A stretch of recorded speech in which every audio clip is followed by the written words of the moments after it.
Welcome to the Canadian Famous Podcast, episode number 10. Episode number 10. Not 11 nor 7. Not till 11, not Tevin. 10. Episode number 10, coming to you live May 28th with your host, Braydon Lynch. Hope your week was good. Hope you've been doing well. Just need to hydrate here with a little water.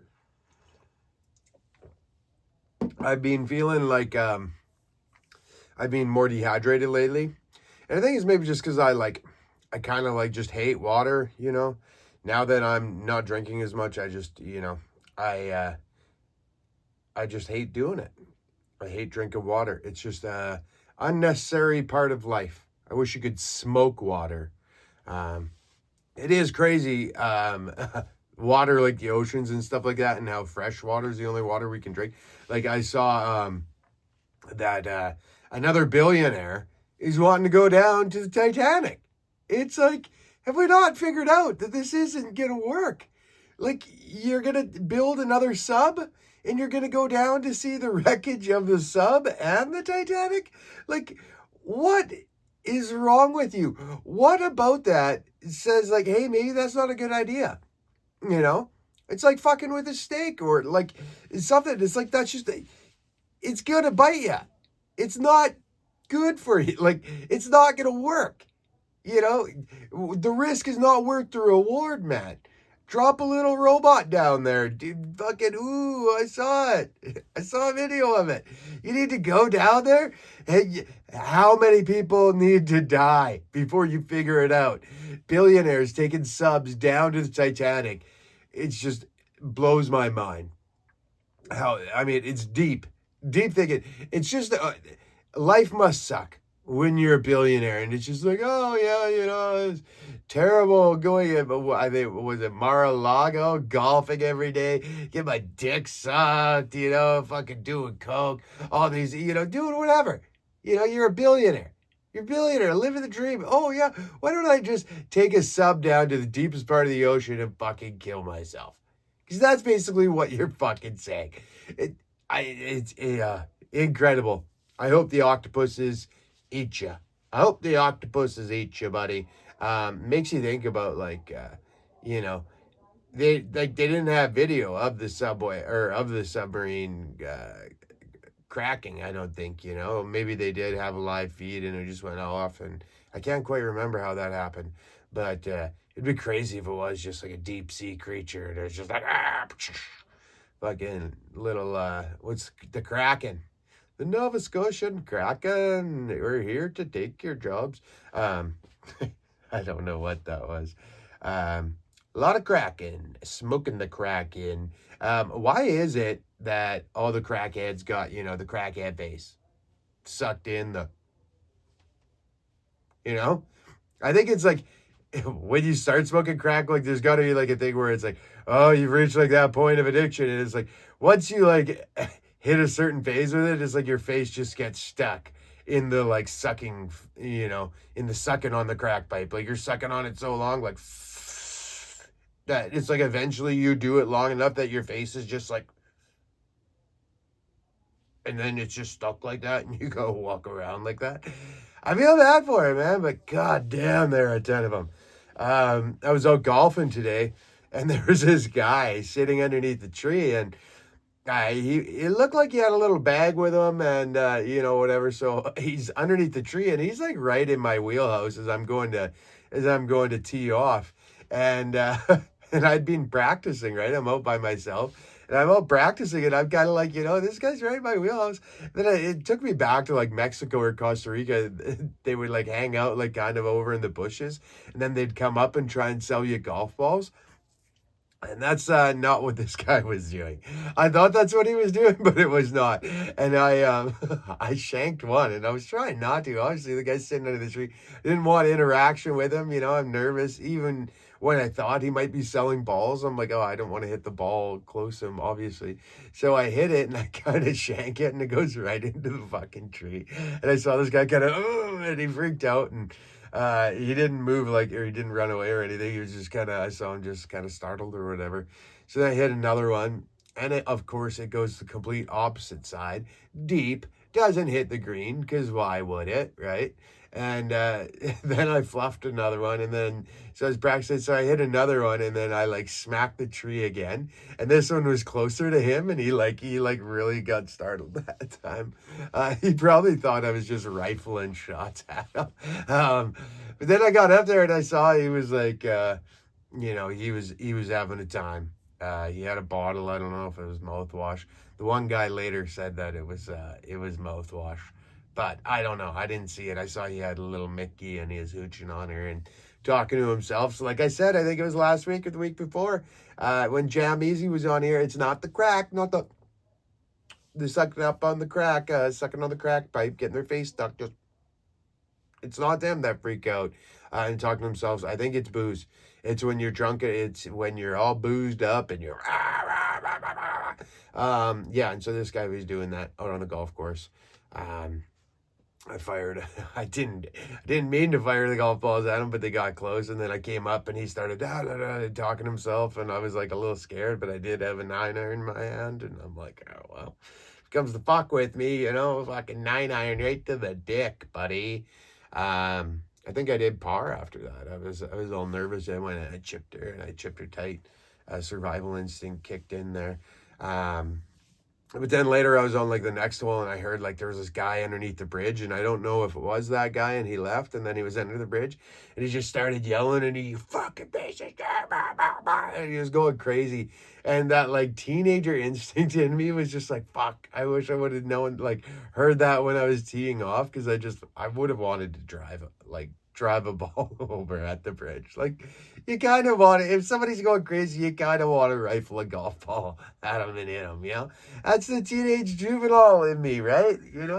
I didn't do that. Obviously, I went up and I triple bogeyed. Actually, I didn't triple bogey. I think I bogeyed or double bogeyed that hole, but not good, the golf game. I don't know how I've been playing this game for so long, yet I don't get any better. Honestly, I think I'm worse. Today out there, I just stunk it up. I was hot for a minute, putting for a minute, hot, and then just stunk it up. I got to change it up here. I don't know if we're at the age where I got to do 70, 80% swings on everything and just club up, but we got to see some improvement. I've been doing this shit too long to still be hitting 20 over on 18 holes, More than that. Fucking gosh darn embarrassing. The display I put out on the golf course. I cannot. After today, I'm miserable. And I say, you know what? Fuck it. You're going again tomorrow morning. You're getting up early and you're going again tomorrow morning. Why? Because you didn't learn your lesson. You're still stinking it up out there. It is the hardest game to be good at. It's all about consistency. And I've been there back in the day when I golfed a lot. It's all about just doing the same thing every time. And when you get there, it's like you think you're there, but then you lose it. I don't know. Maybe I'm being too hard on myself. I think I've been out 4 times this year. So, yeah, maybe I'm still a little rusty, Maybe the guy who unalived himself on the weekend, maybe he was a little rusty. No, that shook me when I heard it. I felt terrible. About the guy, but then I was like I said, I was like, yeah, he golfs, like it makes sense. It's the most frustrating sport ever. I cannot imagine being a PGA golfer and doing this shit for a living. It's the most frustrating sport in history. Be it like to be that good at it and then you fuck it up. You're hitting the sand or something, you hit a bunker like into the water. It's just like, yeah. Everybody's done it. Everybody's wrapped their club around, something. Everybody's broken a club, pissed out. Like, golf is so frustrating. I guess the guy just he was on the 16th hole and he was just like, no, I'm done. Withdrew. And then that night, I guess, or the next day, I guess he did it, which is fucking heartbreaking. And they talk about, like men's health, and it's, men's suicide rates are way higher than women. And it's because men golf more. Like, that's it, like I said, I hit 106 on the weekend. I could identify with this guy. I hit a 7 today on a par 3. And I was just like, yeah, Seriously though, thoughts and prayers go out to the family. That no one should have to go through that. I feel terrible. The guy was obviously struggling. I've struggled in the past. I've talked about it a little bit on here. Um, I've had those thoughts, and it's so tough when those thoughts come in because they can be very intrusive, and you really have to break the chain. You have to break the pattern, and you really have to call somebody and talk it through. Start talking about anything else but that to get those thoughts out of there. Um, and that's the toughest thing is reaching out to people when you're feeling down but that's what works. That's what you have to do. um, I'm not the best at it. I've been trying other different coping strategies, muscle tension and stuff like that.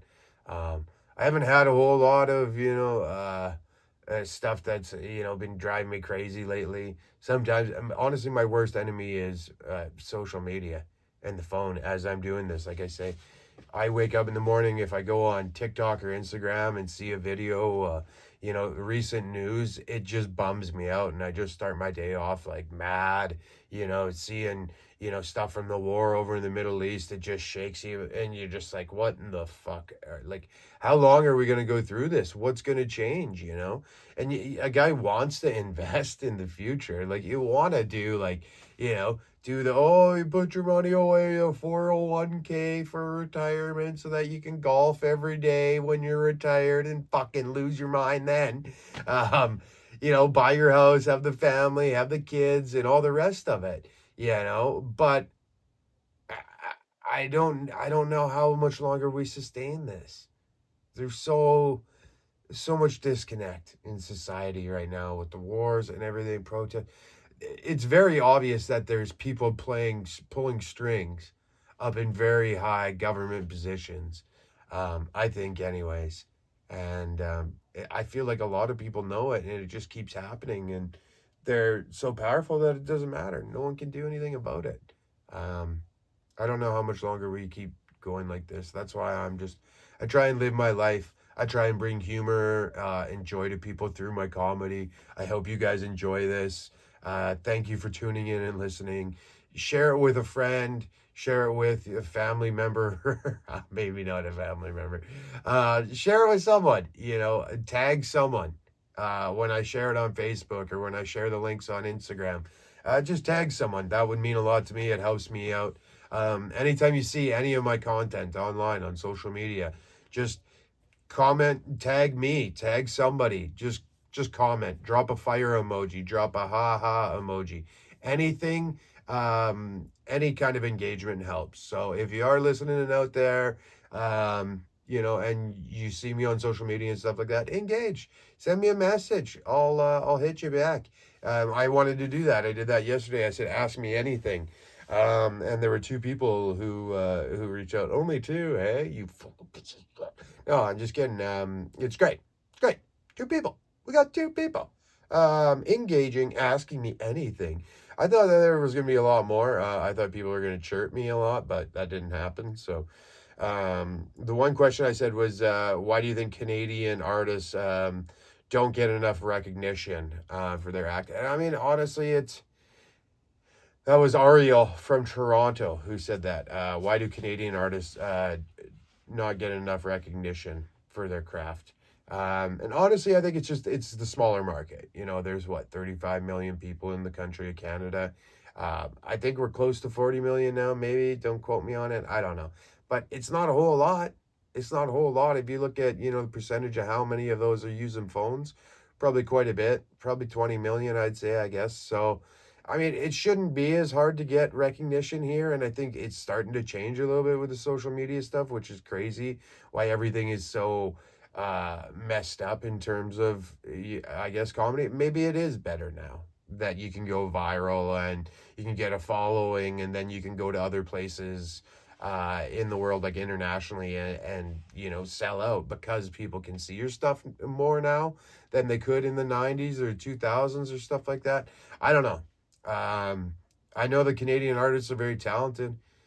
we've got, especially when it comes to comedy, there's so much drama.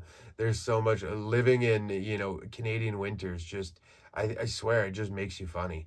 It's just, we've got to have humor because we put up with the fucking living in, mind you, this winter was pretty good. So I think that's what it is. I don't know. Canadian comedians are known for being pretty top notch, though. And it does suck that they don't get the recognition, on a global scale. Not, people down in the States don't know anyone, very rare that they would know like Canadian comedians and be like, oh, that person, yeah, they're killing it. And maybe a couple that have been down there and have been established for, 5+ years now. Maybe some of those guys get recognition, like your Steph Tolos, your Ryan Long. They're pretty well known down in the States right now, as is. But they've been there, 5 years plus, right? So, around there, anyways. So I think it's more of a marketing thing. I think, Canadian artists, the second you get down into America and you start diving into that market, that's when you start getting recognition. It's tough getting recognition just in Canada. You really have to build it up. LA, New York, now Austin, Toronto. You build following in, all 3 or 4, and away you go. Then you've got your fan base, so to speak. But it is all. Well, that leads me into the next question. The next question was from Adam in Toronto. The most surprising thing I learned when I started doing professional comedy. Most surprising thing that I learned real quick was that the money is not there. Here in Canadian comedy, the money is not there unless you're producing shows. I do have monthly shows. Come check it out. June 29th at the Comedy Bar, Bloor Street. It's at 8:30 p.m. It's going to be a fun show. I'm going to be doing some extra time as host. We're going to have some fun acts. So I'd love to see some of you guys there. Come on out. And yeah, if you buy a ticket, that helps support me. That's really where the money is in Canadian comedy. If you're doing shows, generally you're going to make your big money if you're promoting the shows. And then performing on them, you get to sell, your tickets on your own. And hopefully you have a low overhead with like the rent of the rental of the place that you're going to do the comedy at, the venue. Hopefully that's like a low overhead so that you can make some money. But I mean, that's really like how you make your bread and butter. It's not like you're doing these shows and they're giving you like, oh yeah, we're going to give you $1,000 to, do a spot here. It's like, no, you're lucky if you're getting $20 here, 50. It's increased now. You're probably getting $50 a spot, at some of the, the clubs and the paying producers and stuff like that at Comedy Bar. Generally you're getting at least $50. I think on the weekend I was making 200, something like that, 250. So I mean, the money is not as good as you think it is. And the other thing that was what was the question? Oh yeah, most surprising thing I learned. It's not about who is the funniest. It's about who markets the best. It's about who's in the right spot at the right time. It's about who gets their, voice out. That being said, the funny people do eventually rise. The cream rises to the top. But I've seen a lot of really funny comedians that are just kind of stuck, in this, not reaching this upper echelon or whatever, because of the social media followings and whatever, and vice versa. I've seen comedians that are maybe like not ready to be doing like really big shows and selling out theaters and whatever, and they're doing that because they have a huge social following, but maybe the comedy hasn't caught up yet. So that's kind of the most surprising thing, is that you really have to build your own brand to get the money, and then I guess that's true with anything, right? But you have to be a digital, you have to be like a graphic designer. You have to be a video editor. You have to be a comedian. You also have to be like a marketing agent. You have to be all of these things, an agent. You have to be a booking agent. You have to do all these things. You got to design your posters. You got to hand out your posters. You've got to market online. Like, there's so many things that go into being a comedian nowadays. Where I find back in the day, I think it was just like, oh, you're funny. You get signed to one of the big clubs, and then they took care of that, and they were like, here you go, boom, there's the check. And I mean, it is still there. That route is still there for sure. And a lot of comedians hit that. It's just nowadays it's tougher to get in there. I'm saying as a straight white guy, we're oversaturated in the market. So it's really like the cream of the top that are, going into, those kind of higher spots, like your Just for Laughs or things like that, right? The people that are getting booked are, the big dogs that have been doing this, the powerhouses. And, I think that I can be there one day. I think I'm well on my way there, but we got to keep going, got to keep grinding, keep writing, coming out with new stuff, keep doing this podcast, building the following. And that's what I said earlier. If you do like listening to my podcast, you've been tuning in here weekly. Thank you. I really appreciate it from the bottom of my heart. Click like, share it with somebody. Just say, haha, funny. Comment, mention someone. Any kind of engagement goes a long way for me. So, thank you. I had a water video, a reel that I posted the other day, and it got like 80,000 views on Instagram now. It's done all right on TikTok and YouTube. I'm like, all right. That's kind of, you see, what's kind of works with the algorithm. Some other account on Instagram just like screen recorded it and then posted it like it was their video, and it's just like, what? Come on, man. Like, and they got 90,000 views too, and I got no followers. None. I got no followers. I would have posted this video on Instagram, and it's like, well, that's annoying. I feel like you can just get to this, like, where it's just like, how do you arc it up? It feels like it's just this slow up on a hill. Like it's a few a day, or a few, 10 a week followers that you get. And it's a little bit of movement, but shit, when you're posting like daily, or trying to anyways, it can get frustrating. You do want to see immediate results and see that arc, but I guess that's why you just keep pumping out content and hope one of the reels just goes viral, gets into the algorithm, it hits a couple million or whatever, and from there people want to keep watching, and they smash that follow button. So yeah, I guess back to again, hit the fucking like button, share it, fucking favorite it, comment, mention anybody, engage, so that these reels go up and my social media is better. My partner Molly, she's basically like I don't know if I talked about this last week, but sometimes I feel like she's just like she brings like trailer park dad vibes, like the other day she was sitting there like in bed, she's wearing like this like Van Halen t-shirt, and she's like, get me a beer while you're up. And I was just like, oh, okay. And then she's like, oh, I'm hungry, make me dinner. And I'm just like, yeah, you're totally you would look fine with just a handlebar mustache, sucking back on a Labatt Blue. The Pope's in trouble. I guess he was saying something, and he said the Froshiagine, and I guess it means like faggy or faggoty, faggyisms. So yeah, he was calling some people. I think he was saying we got enough of them. It's kind of funny to think the Pope, even at 80, he's dropping fags. Like, we got enough of these fags kicking around. It's like, Pope, come on, Pope, really?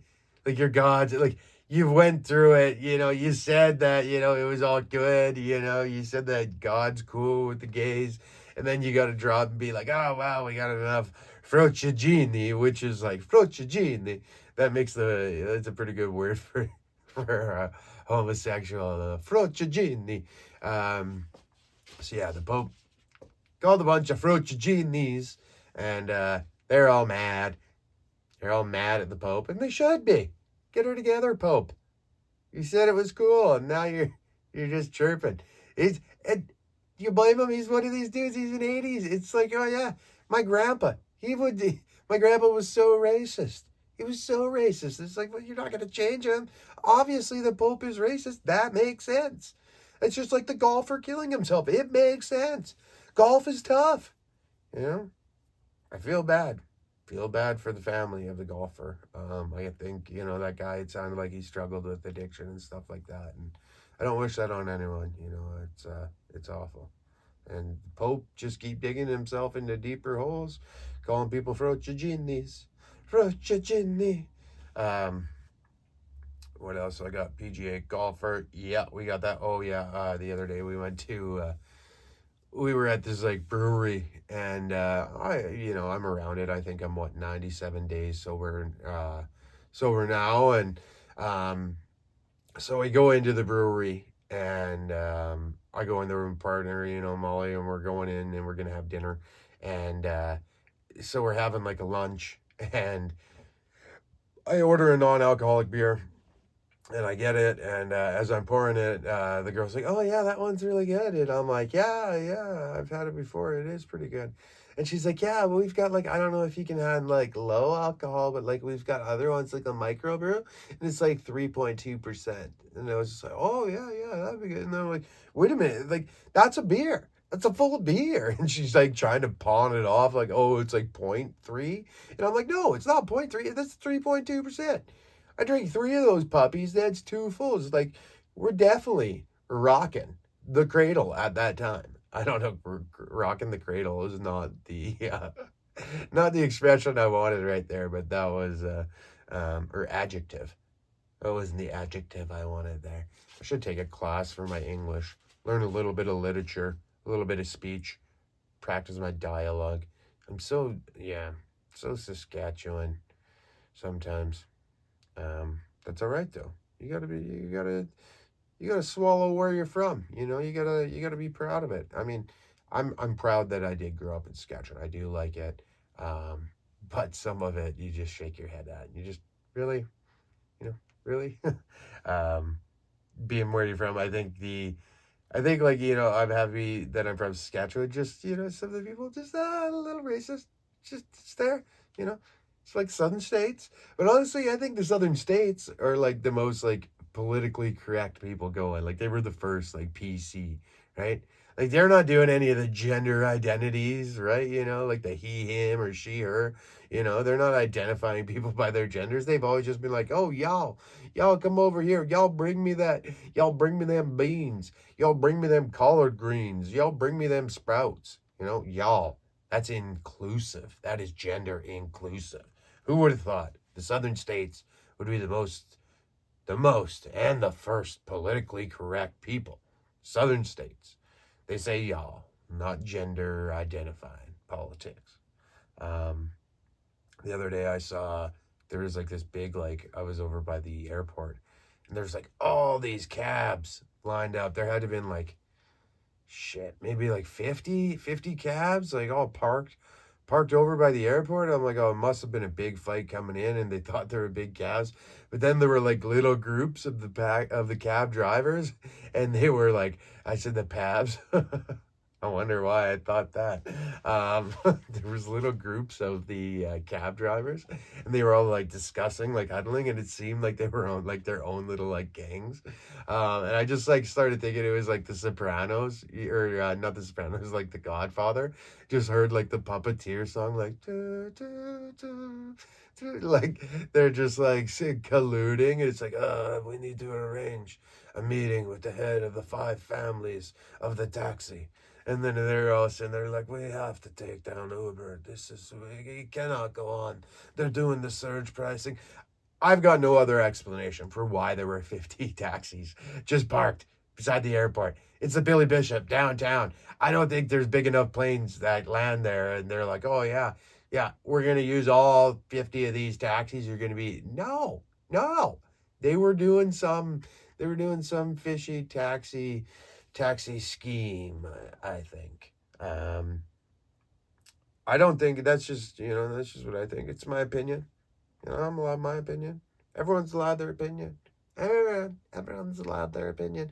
I don't think people should be allowed to have opinions anymore. There's too many of them out there. Everybody's got an opinion on something. Yeah, you offended me. I posted a joke about that golfer, basically what I said or said to you guys. You know, made sense that the guy did it. Golf is hard. You know, wasn't making fun of the guy for doing it. Wasn't saying it was good that he did it. Just trying to make light of it and saying, probably more men do it than women because more men golf. And golf is frustrating. Just making a little light out of it. I'm not saying it's awesome. I'm not saying it's anything. People are just pissed. Oh, there's a special place for you. You're a piece of shit. Yeesh. You're a fucking asshole. It's like, really? It's like, you can have your opinion. I don't care. Everybody's got an opinion. Everybody's offended. Everybody's going to let you know where they stand. Oh, I stand for this. Oh, I protest for this. Shut up. Shut up. I'm sick of hearing the opinions. How about this? You can only give out your opinion to people if somebody is paying you for that opinion, right? Like if somebody has given me $5 to hear my opinion, then I can give it to them. If not, shut the fuck up. Everybody just keep it inside. Think about it. Put it in your head. Think it up there. You don't need to tweet it out. You don't need to say how angry you are about your opinion on Facebook or X, Twitter, any of it. Like, it's just, I'm so sick of everybody thinking that their opinions are the best. And I mean, that's the beauty of it. If you think your opinion's so great, well, then go out and get people to fucking pay you for it. Get people to listen to you. You guys are listening to me, right? So you get to hear my opinion right now because you hit the download button. Like and subscribe on YouTube. Like on YouTube, especially. I'm trying to build up my following on YouTube. So if you watch the podcast on YouTube, which I upload the video, you can see me right now. Boom. Yeah, hit the like, hit the subscribe button below, like it, share it. I would like to build up my following on YouTube. I think on Spotify and I think on Apple Podcasts you can subscribe and follow as well. So do that right now. And yeah, I don't care about your opinion. I feel like when I was drinking, I know that I was at the problem, or like I know it was problem drinking because I would like drink on the streets. Like I would walk around with like a can of beer, like drinking. And like if you walk with a can of beer as you're walking, like it gets flat way quicker. And like I ran that by my uncle Kurt, and he was like, "Well, of course." He's like, "The beer's like moving around and like in the can," and I'm like, "Fuck yeah, that's what I thought too." So it does get flat quicker, so you got to drink it fast. But if you're walking and you're like walking with a beer, that's like the international sign for like you failed university, right? Like you dropped out. Either that or like you failed the 12 steps, dropped out of the 12 steps. Likely both. Um, I think it's crazy the old Trudeau government there. They had been pumping this euthanasia for a while, and speaking about suicides and stuff like that, like I said, I've thought about it countless times in my life. I have thought about suicide. It's part of, I guess, having borderline personality disorder. Thankfully, I've never really had any very, very serious attempts. Um, but it is severe enough when you get into those moments and you're thinking that way. I don't wish anybody to be in that place. And it's crazy to me that there's so many medically assisted suicides in the country. Like, it's crazy the amount. And it seems like they do it pretty regularly. And like, they say that even just if you have mental health diagnosis, that's enough for you to get it. Like, I'm not sure that I could be able to get medically assisted suicide because I have BPD, but it kind of seemed like that's what the legislature was changed and kind of says is basically that. The Trudeau government changed that, and it's like that's crazy to me that They're just like, we want you to know that, life is shit. And if you want to kill yourself, you can do it. But if you're a conservative voter, we strongly urge you to do it. If the liberal voters, maybe reach out, talk to somebody, we'd like to get you help. Conservative voters, though, no, do it. Bad. It's like, feel like, oh, you didn't vote for us. Oh, if you were oh.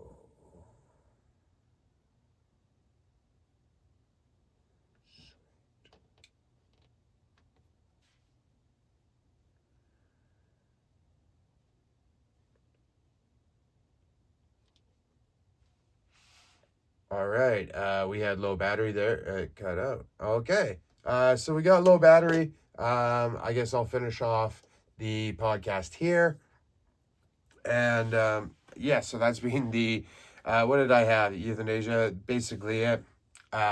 Beta ba ba ba ba da psh ba ba beta ba ba ba ba da psh ba ba beta ba ba ba ba da ba da da ba da da da da da da da da da tugging it and tugging it and tugging it and tugging it and tugging it and tugging it. We're tugging it, tugging it, tugging it, tugging it Tuesdays. For the Tugging It Tuesday or for the Tugging It Tuesday segment, I wanted to share with you guys a story about my sex ed days. My sex ed teacher in elementary school, his name was Mrs. Peever. This is Miss Peever. What a name for a sex ed teacher. Miss Peever. And oh, she had a bad haircut. Little stockier. Big stocky lady with a big old dyke spike haircut. But it was kind of curly. I'm pretty sure she had goggles going too. Oh, Miss Peever. Nothing would get you turned on like health class with Miss Peever in grade 6, hearing about the fallopian tubes and your urethra, looking at all of them, hearing condoms, ooh, getting fired up. Miss Peever telling you about sex.